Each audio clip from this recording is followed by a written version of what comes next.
프롤로그 30년 전 그 새벽의 기억. 지금 돌이켜보면 그날의 새벽은 마치 한 편의 영화처럼 남아 있습니다. 30년이 넘게 지났건만 아직도 전화 수화기 너머로 들리던 맑고 청아한 목소리가 귀에 맴도는 듯합니다.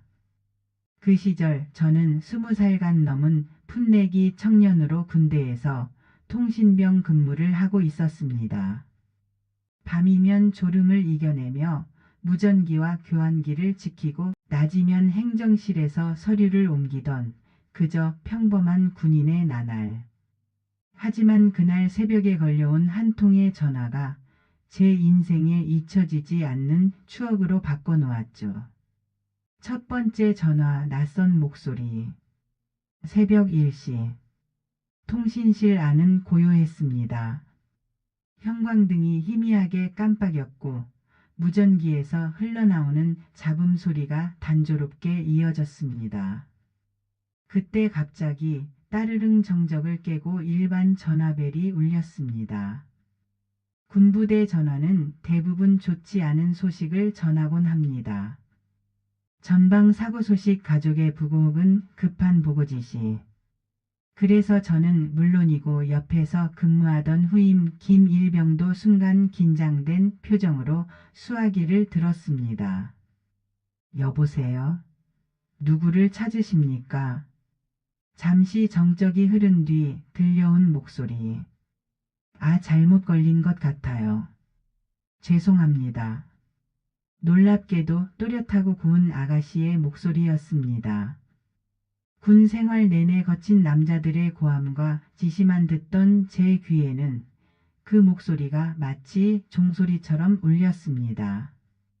그런데 끊으려는 순간 김일병이 장난기 어린 눈빛을 보내더니 수화기를 제 손에 억지로 쥐어주는 겁니다. 김상병님, 받아보세요. 재밌을 것 같습니다. 저는 당황했지만 결국 수화기를 귀에 댔습니다. 저기 누구 찾으신 거예요? 그러자 수화기 너머로 이름을 부르는 목소리가 들렸습니다. 영씨 계신가요? 저는 곧장 대답했습니다. 그분은 여기 없습니다. 그런데 새벽에 이런 전화를 하시면 혹시 애인분 찾으시는 건가요? 순간 상대방이 머뭇거리다 짧게 대답했습니다. 그런 건 왜 묻는데요? 거기는 또 어딘데 이런 시간에 전화를 받으세요? 저도 모르게 웃음이 새어나왔습니다. 여긴 알 필요 없고요. 목소리 들으니 얼굴도 참 예쁘실 것 같네요. 그런데 아가씨, 새벽에 남자한테 전화하는 건 좋지 않습니다. 그러자 그녀가 단호히 물었습니다. 거기 군부대 맞죠? 가슴이 철렁했습니다. 들켜구나 싶었지만 저는 능청스럽게 답했습니다. 그건 군사기밀이라 말씀드릴 수 없습니다. 잠시 후 수화기 너머에서 또 다른 목소리가 끼어들었습니다. 아마 옆에 있던 친구 같았습니다. 고맙습니다, 아저씨. 저는 화들짝 놀라 소리쳤습니다. 아저씨라니요. 저 아직 20살 간 넘은 청춘이에요. 그 순간 수화기 너머로 터져나오는 깔깔 웃음소리. 저는 얼굴이 화끈 달아오르면서도 가슴 한편이 설렘으로 두근거렸습니다. 약속된 두 번째 전화. 그날 새벽 짧지만 특별했던 통화가 끝나갈 무렵 저는 장난스러운 마음으로 이렇게 말했습니다. 군부대 전화라 올해는 못합니다. 그런데 이것도 인연인데 혹시 내일 이 시간에 다시 전화해 주실 수 있나요? 순간 수화기 너머에서 들려온 예상 밖의 대답. 알겠어요, 군인 아저씨.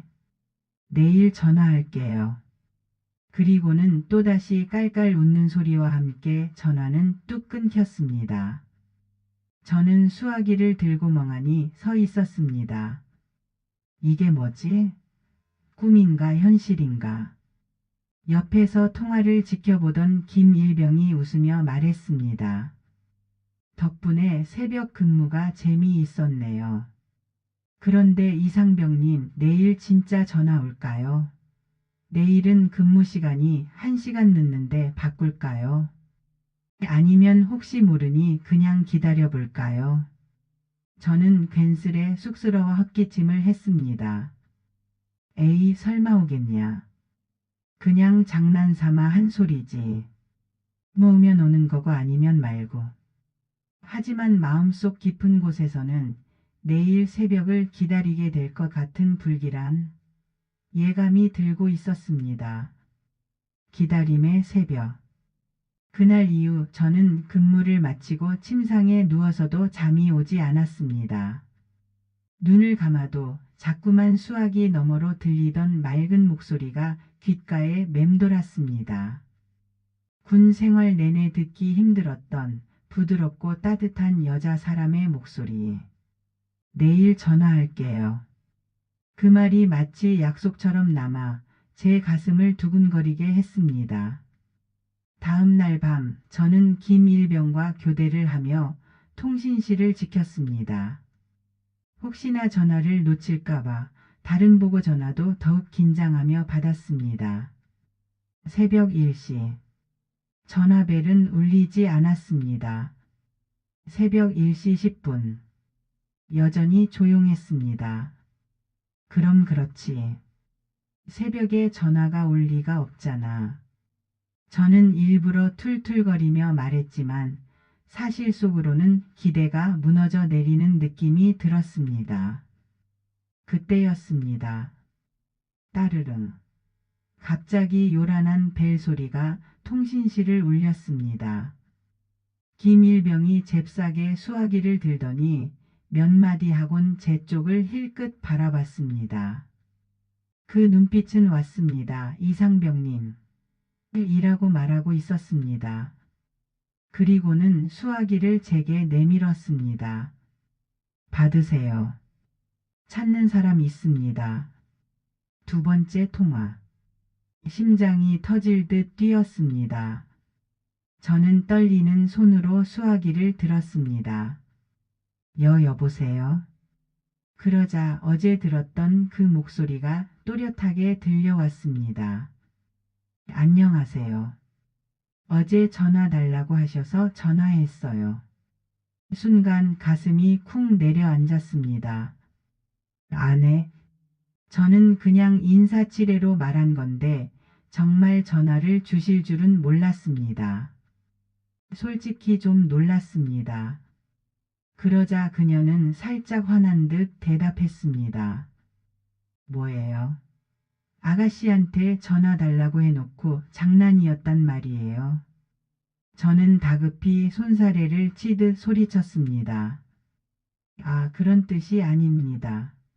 설마 진짜 전화를 해주실 줄 몰랐다는 거예요. 정말 고맙습니다. 저는 너무 놀라서 그만.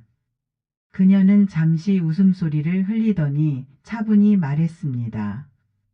저도 지금 근무 중이라서요. 잠깐 쉬는 틈에 전화를 건 거예요. 저는 순간 고개를 갸웃거렸습니다. 근무 중이라고요? 설마 거기도 군부대인가요? 아니에요. 여긴 방송국이에요. 방송국 아가씨. 순간 머리가 멍해졌습니다. 방송국? 그녀는 이어서 설명했습니다. 밤샘으로 행정일을 보고 있었어요. 옆에 있던 친구랑 장난삼아 아무 번호나 눌러본 건데 하필 군인 아저씨가 받으신 거예요. 저는 허탈하게 웃음을 터뜨렸습니다. 아이고, 이런 우연이 다 있네요. 그래도 다행입니다. 다른 사람이 받았다면 곤란했을 텐데요. 그녀는 깔깔 웃으며 대꾸했습니다. 맞아요. 그런데 군인 아저씨가 생각보다 재미있게 받아줘서 친구랑 저랑 한참 웃었어요. 그날 우리는 이름도 얼굴도 모른 채 수화기 너머에서 한참을 대화했습니다. 군부대의 새벽과 방송국의 새벽이 맞닿아 잠시나마 서로의 고단함을 달래주는 순간이었습니다. 첫 면의 풋풋한 만남. 그날 이후 우리는 몇 번의 전화를 더 주고받게 되었습니다. 군부대 전화라 긴 통화는 힘들었지만 서로의 하루를 짧게 나누는 것만으로도 이상하게 마음이 가벼워졌습니다. 오늘은 하늘이 참 예쁘더라고요. 아, 저희는 훈련장에서 진흙탕을 뒹굴었습니다. 그래도 목소리 들으니까 힘나네요. 그렇게 짧은 대화 속에서 묘하게 기다려지는 존재가 되어가고 있었습니다. 뜻밖의 제안. 어느 날 그녀가 조심스레 물었습니다. 혹시 면회라는 거 갈 수 있나요? 순간 수화기를 들고 있던 제 손에 힘이 들어갔습니다. 면회요?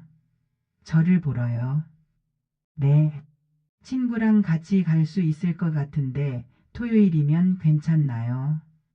저는 얼떨결에 대답했습니다. 아, 네, 그럼요. 토요일 좋습니다. 수화기를 내려놓은 뒤 옆에서 듣고 있던 김일병이 저를 툭 치며 웃었습니다. 김상병님, 큰일 났습니다. 진짜로 오는 거 아닐까요? 이거 혹시 간첩 아닙니까? 그 말에 순간 등골이 오싹했습니다. 당시만 해도 가끔 산이나 바다로 간첩이 넘어오던 시절이었거든요. 하지만 곧 스스로 웃어버렸습니다. 에이, 간첩이면 방송국에서 근무한다고 대놓고 말할 리가 있나. 설마 그럴까?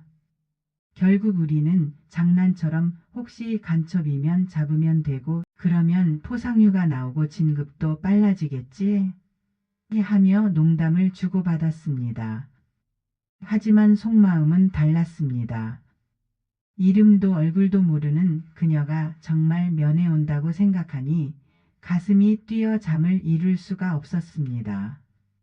첫 만남. 드디어 토요일. 면회실 앞에서 두근거리는 마음으로. 안 이쁘면 어떡하지? 뚱뚱하면 어떡하지? 그러면 모르는 채 하고 다시 들어가 버릴까? 이런 잡다한 생각을 하면서 기다리고 있는데 드디어 그녀가 모습을 드러냈습니다. 옅은 분홍색 블라우스에 단정한 스커트 차림. 옆에는 친구로 보이는 또 다른 아가씨가 서 있었습니다. 아, 이쁘다. 늘씬하다. 멋지다. 멀리서 걸어오는데 순간 주위의 소음이 다 사라지고 그녀만 보이는 듯 했습니다. 안녕하세요. 어제 전화했던 사람이에요. 맑은 목소리가 다시 들려왔을 때 저는 그제야 현실임을 깨달았습니다. 와, 진짜 오셨네요. 저는 김상병이라고 합니다. 옆에 있던 김일병은 어색하게 손을 흔들며 저도 같이 왔습니다. 김일병입니다. 하고 인사했습니다. 친구 아가씨도 비슷한 모습으로 보기 좋았습니다. 그때 남자들은 이쁘면 모든 게 용서가 되던 시절이었으니까 무조건 예뻐야 했어요. 짧은 외출. 우리는 면회 허가를 받아 시내로 외출을 나갔습니다. 분식집에 들어가 따끈한 칼국수를 함께 먹고 다방에 가서 커피를 시켰습니다. 다방 안에서는 조용히 음악이 흐르고 옆 테이블에서는 대학생들이 웃고 떠드는 모습이 보였습니다. 저는 오랜만에 군복 대신 평범한 청춘이 된 기분이었습니다. 군 생활 힘들지 않으세요? 네, 뭐 다들 하는 거니까요. 그래도 가끔은 집 생각도 나고 외롭죠. 그녀는 고개를 끄덕이며 말했습니다. 저희도 밤새워 일하다 보면 많이 힘들어요. 그런데 이렇게 얘기하니까 참 좋네요. 우리는 학교 이야기, 직장 이야기, 사소한 취미와 꿈에 대해 끝없이 이야기를 나누었습니다. 시간은 눈 깜짝할 새에 흘러갔습니다. 가까워지는 마음. 그날 이후 우리는 한 달에 한 번꼴로 면회를 이어갔습니다. 토요일이면 그녀와 친구가 면회실에 나타났고 우리는 함께 시내로 나가 밥을 먹고 찻집에 앉아 이야기를 나눴습니다. 편지도 오갔습니다. 군대 우편함에 도착한 그녀의 편지를 받아들 때면 마치 세상을 다 얻은 듯 기뻤습니다. 밤마다 손전등 불빛 아래 그녀가 또박또박 적어 내려간 글씨를 읽으며 혼자 웃고 또 웃었습니다.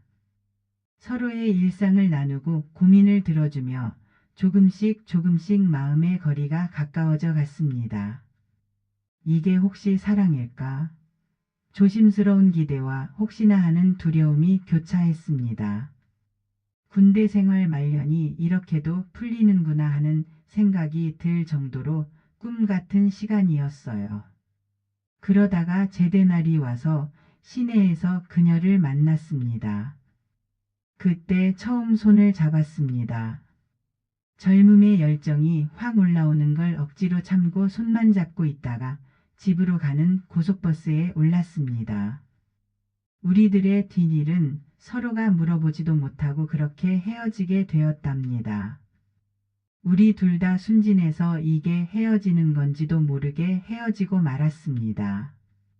뜻밖의 재회. 그마나 주소가 있어서 제대 후 편지로 인연은 한동안 이어졌습니다. 그리고 다시 연결된 순간은 꿈만 같았습니다. 몇 해가 지나 우리는 우연처럼 다시 만날 수 있었어요. 서울의 번화가 음악다방. 가을의 햇살이 창문으로 스며드는 자리였어요.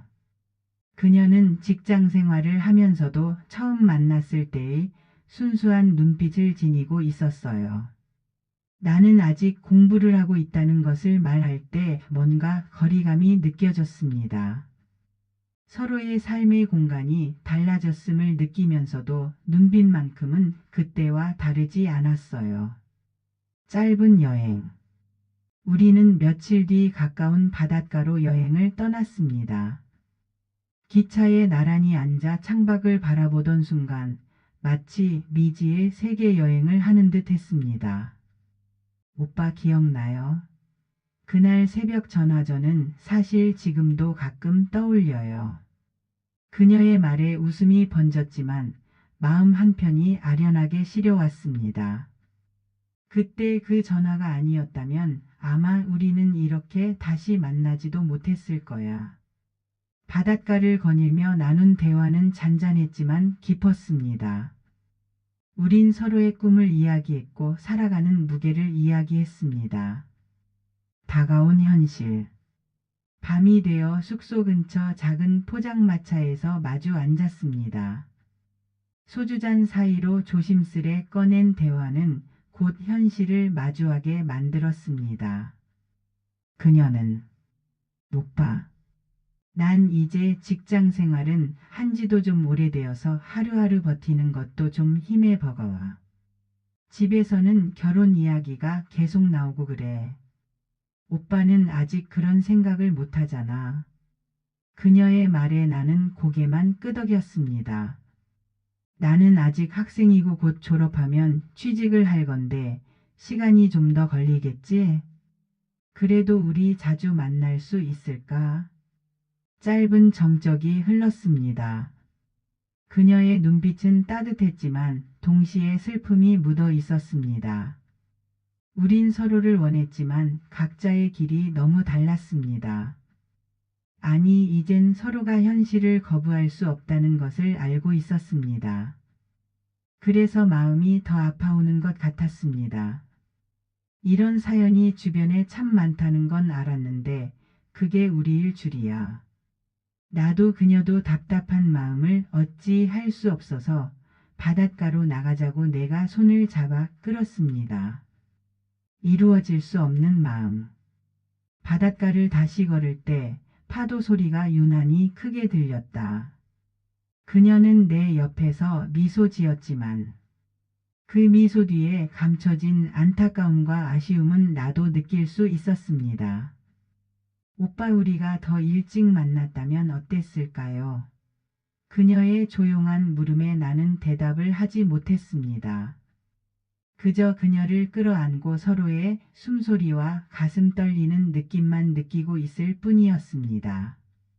좀 더 일찍 만났다면? 어쩌면 그 말 속에는 이미 결론이 담겨 있었습니다. 우린 서로의 떨림과 체온을 느끼면서 결국 아무 말도 하지 못하고 있었습니다. 우리는 이미 알고 있었습니다. 우리들의 인연은 더 오래 이어지기 어렵다는 것을. 남겨진 여운. 다음 날 기차역에서 그녀를 떠나보내며 마음을 추스릴 수 없을 정도로 아프고 저려왔습니다. 멀어져가는 뒷모습은 아직도 잊혀지지 않고 있는 멍해가 되었습니다. 기차의 기적 소리는 가슴을 무겁게 짓눌렀습니다. 차라리 만나지나 말 것을. 그날 이후 연락은 이어졌지만 서로가 일부러 만나는 것을 억지로라도 자제하고 있었습니다. 직장인과 학생, 현실의 벽은 생각보다 더 높고 단단했습니다. 연락도 조금씩 줄였습니다. 그렇게 우리의 인연은 서서히 멀어져 가고 있었습니다. 누군가가 매정하게 그만 만나자. 이래야 하는데 우리 둘 다 겁이 많아서 조금씩 아파하면서 헤어지는 연습을 하기로 한 것 같았습니다. 그렇게 1년이 지나면서 그리움만 남기고 서로를 떠나버렸습니다. 그리고 약속이나 한 듯 연락을 끊었습니다. 그리고 30여 년이 지나가고 있네요. 지금도 가끔 옛날 전화기의 벨소리를 떠올리면 그녀의 목소리가 생각납니다. 60이 넘은 지금도 청춘 시절의 풋풋한 연애 시절이 파도 소리와 함께 떠오른답니다. 그녀의 웃음이 귓가에 맴도는 지금. 그녀도 지금 나처럼 많이 늙었을까? 그 모습이 남아있을까? 아주 모르게 변했을까? 혼자 나에게 물어봅니다. 그때 조금 더 만남이 계속되었다면 우리의 결말은 달라졌을까? 이 시간이 지나면 또 그녀가 생각날까? 아무런 흔적을 찾을 수는 없지만 20대 청춘을 보낸 그곳을 지나간다면 생각이 나겠지요.